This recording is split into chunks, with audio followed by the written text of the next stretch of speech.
All right, this video is a continuation on the infinite series video for the sequences section. We're going to just work 4 more examples here in case you want to see more examples of things worked out.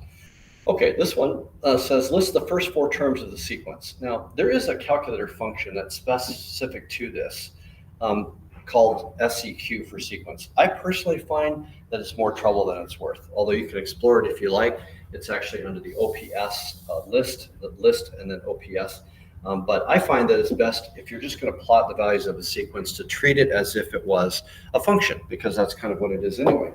So if I were just asked to list these first 4 terms, I would take a calculator and either do it by hand, or I would take a calculator and enter this rule as if it was a function. So 0.2 raised to the n power.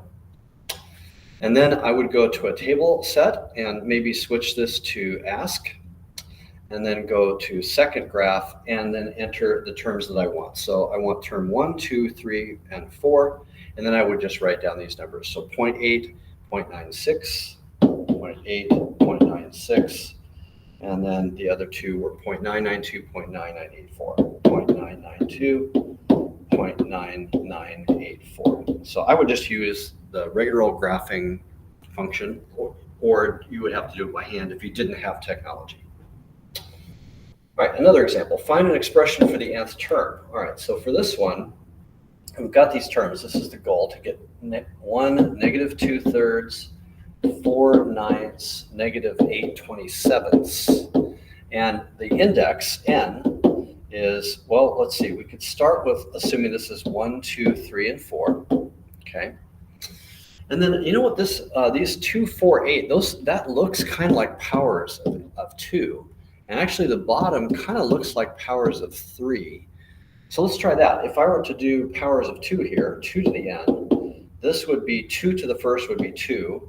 This would be 2 squared would be 4, would be 2 cubed would be 8, and then let's see, 16. 3 to the n would be 3 to the first power is 3. 3 squared is 9. 3 to the third power is 27. This seems right, except everything's shifted. So there's a couple ways we could deal with that. One way we could do that is we could make the rule for the nth term, take n, right, says, because this number seems to go, these numbers seem to go with this term. So maybe what we could do is, let's see, when we're on the number 2 term, I have to use the values from 1. So maybe do this, 2 to the n minus 1 over 3 to the n minus 1. That might work. If we want to start our sequence with 1, we could do that. Let's just double check it and make sure. So A1 would be 2 to the 1 minus 1 over 3 to the 1 minus 1, which is going to be 2 to the 0 over 3 to the 0. Wait a second, that's going to be 1 over 1, which is a 1, which is what we want for our first term, so that's good. And then A2 would be 2 to the 2 minus 1 over 3 to the 2 minus 1, which is 2 to the first over 3 to the first, which is 2/3. So that's right? So yeah, this seems to be working. The only difference is the series has alternating sign, right? We have alternating signs here. We're going from negative to positive to negative and so on. So our nth rule, we said we have 2 to the n minus 1 over 3 to the n minus 1. But then to make it alternate, we're going to take negative 1 and multiply that by that. And we'll have this be to an n power. So I could put an n here.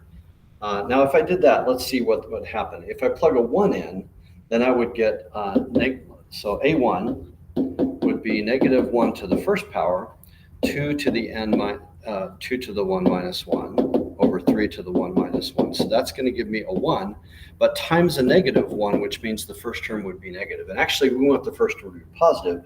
So what I'm going to do instead is make this minus 1 as well. So this could be the rule to generate this if I want to start my sequence at n as 1. So we're starting at n as 1.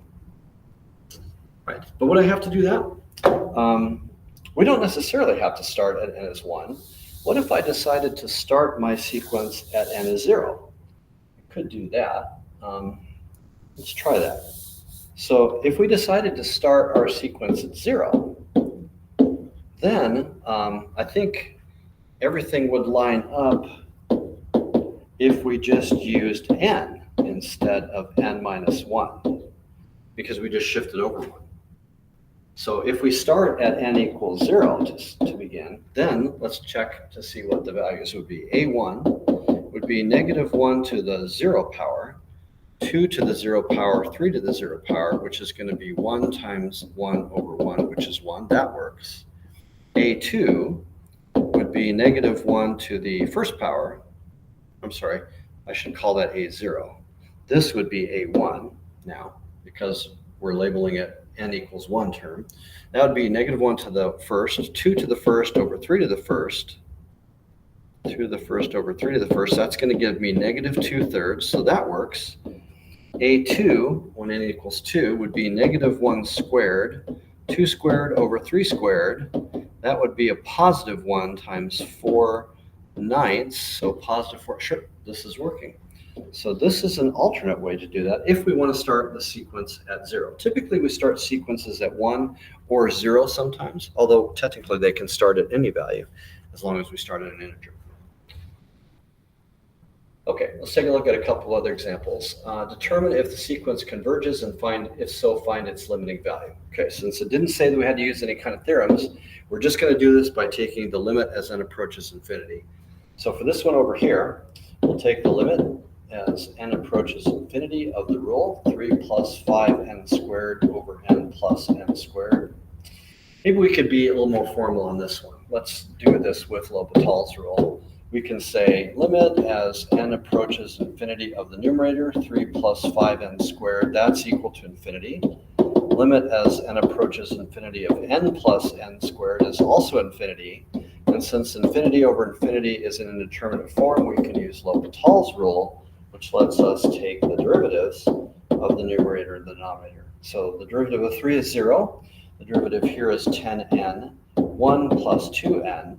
And then usually even on AP, what I would recommend is now that you've shown how to do this, you can just note, hey, that's another infinity over infinity, and therefore is equal to limit as n approaches infinity of the derivative 10 over 2, which is just 5. All right, so we would say this sequence on the left converges, and it converges to 5.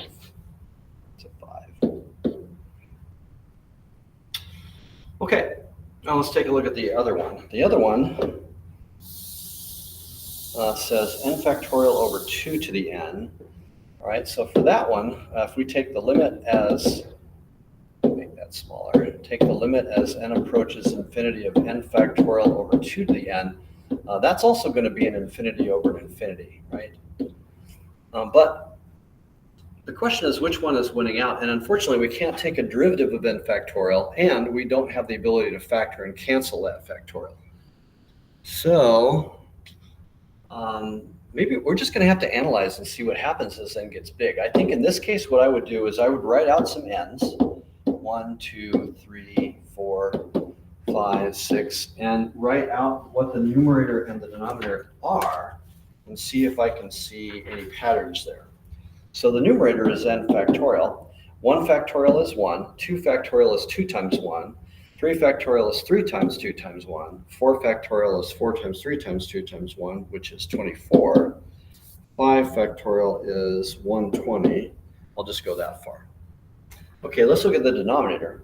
So the denominator is 2 to the n power. So 2 to the first is 2, right? 2 squared is 4. 2 cubed is 8. 2 to the fourth power is 16. 2 to the fifth power is 32. So what I'm noticing is that, which one is larger? Well, at first, it's the denominator. The denominator is larger for a while. But then starting here, the numerator becomes larger. And that pattern will continue, which means eventually, although these are both going off to infinity, this infinity is bigger than this infinity, which means this whole thing is just going to go off to infinity. And therefore, just with this little analysis, we can say that this sequence diverges. Of course, we could prove that to ourselves by plugging this in a calculator and see if that is true. Let's do that real quick, just since we're doing a separate video for this. What if I went here and entered as the rule n, so I'm going to use the variable key and then math probability factorial, so that's the numerator, divided by 2 raised to the variable key. And then let's do a little table here. And actually, let's, since we're looking at infinity, let's go back to auto, but have this start at n equals 1. Okay, so if I look at a table, this starts at 0.5, 0.5, 0.75, and sure enough, by the time it gets to the 7th, it's already up to 39. It's getting bigger and bigger and bigger and bigger and bigger rapidly. So by the time we're at the 18th term, it's 2.4 times 10 to the 10th. It clearly diverges. Okay.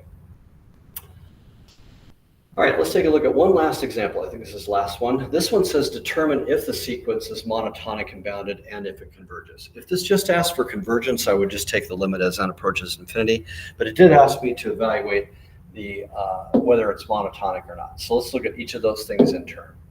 Okay, for monotonic, we need to determine if this function is always increasing or always decreasing. And the best way to do that is with a derivative. So if we write this as f of n is n over n squared plus 1, we could take the derivative. So I'm going to need to do a quotient rule here. So that's going to be low d high minus high d low over low squared. And that is n squared plus 1 minus 2n squared over n squared plus 1 squared, which is negative n squared plus 1 over n squared plus 1 squared. Okay. The bottom is always positive because it's being squared. And n, once we're larger than 1, n squared will be larger than 1, and therefore the top will be always negative once we get past n is 1. And that means that this is negative, which means this is decreasing.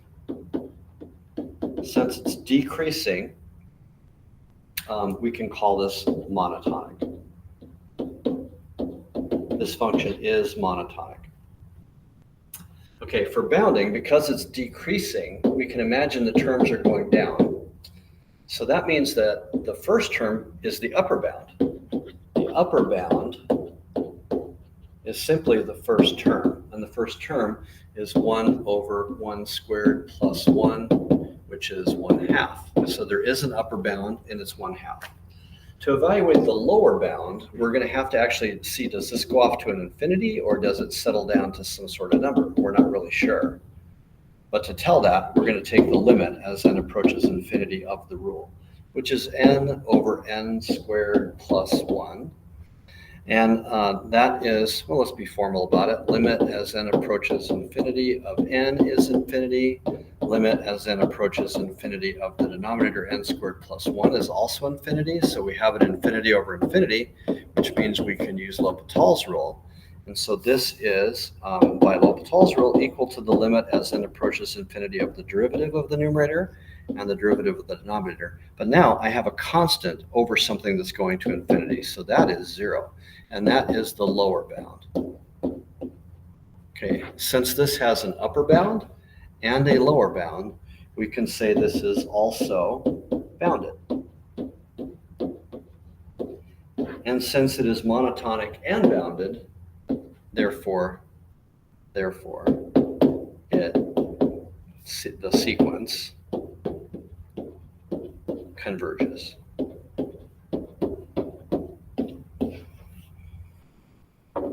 Okay. And I think that's the last example.